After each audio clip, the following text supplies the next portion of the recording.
La place pour qui?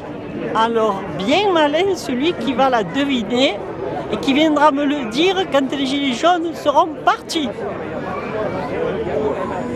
Ça va Marseille? Quelle ambiance de folie! Oh, c'est lui!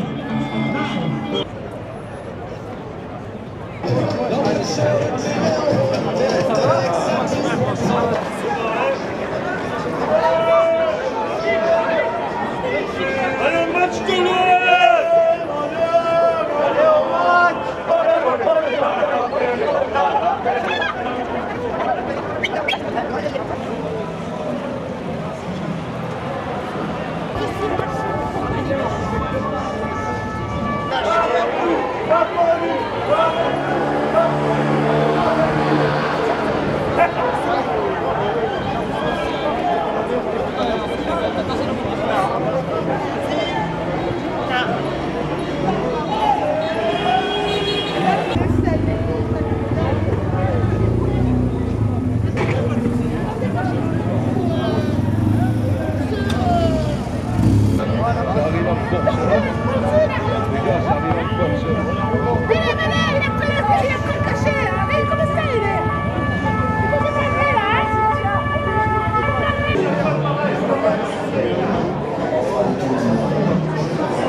Quand je peux venir, c'est par solidarité avec les Gilets jaunes, voilà, pour être ensemble, pour discuter, pour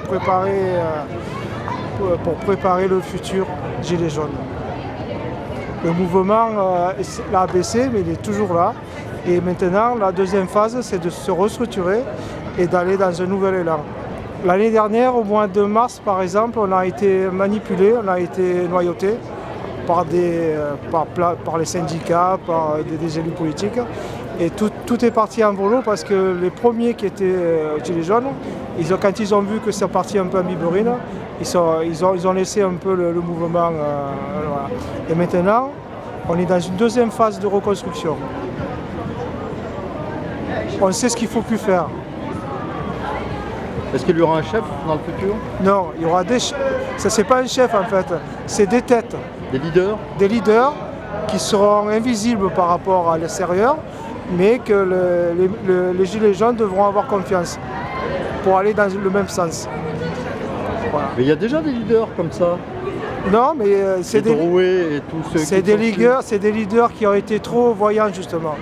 Et ils ont été un peu, comment dire, il y a l'ego qui est venu par-dessus ça, qui a fait pourrir un peu beaucoup le mouvement. Et ça tue les Gilets jaunes, ça? Ben, ça a tué une grosse partie des Gilets jaunes et une grosse partie sont partis à cause de ça. Beaucoup sont partis, tu dis? Des premiers, oui. Quand on a été noyauté par les syndicats et par le politique. Bon, à Marseille, ça bouge pas beaucoup. Hein.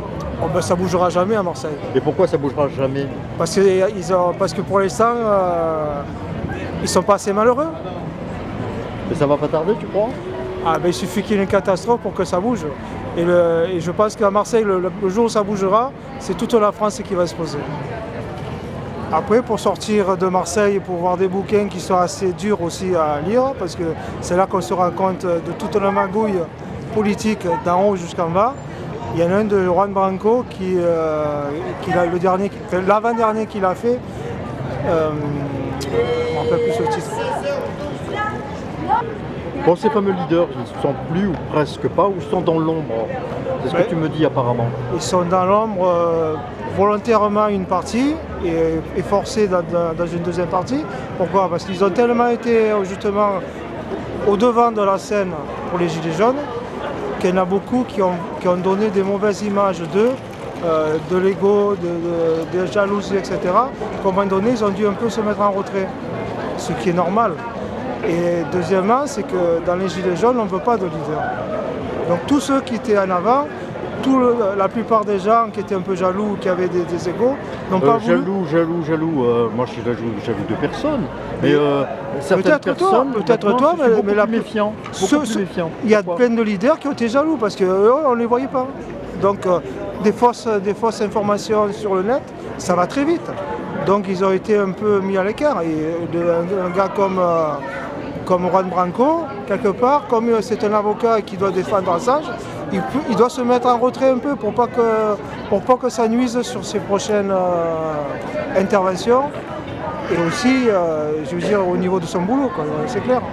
Mais ces gens-là, il faut toujours continuer à les écouter. Ils étaient là au départ, ils ont aidé à lancer le mouvement, ils ont aidé aussi au niveau juridique. Il faut continuer à les écouter et faire le tri parce que sur les réseaux sociaux, c'est tout et n'importe quoi. Voilà.